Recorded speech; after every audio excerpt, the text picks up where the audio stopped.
மாமல்லபுரம் அருகே இந்தியாவின் முதல் மறுபயன்பாட்டு ஹெப்ரி ராக்கெட் 3 செயற்கைக்கோள்களுடன் வெற்றிகரமாக விண்ணில் ஏவப்பட்டது.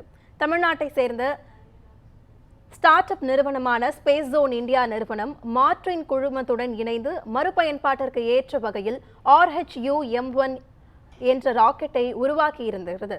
இந்தியாவில் தயாரிக்கப்பட்ட முதல் மறுபயன்பாட்டு ராக்கெட்டான RHU-MI-1 ராக்கெட் காலநிலை, காஸ்மிக் கதிர்வீச்சு, புற ஊதா கதிர்வீச்சு, காற்றின் தன்மை தொடர்பான தரவுகளை சேகரிக்க உதவும் 3 கியூப் செயற்கைக்கோள்கள் மற்றும் 50 விதமான ஆய்வு சாதனங்களுடன் விண்ணில் ஏவப்பட்டது.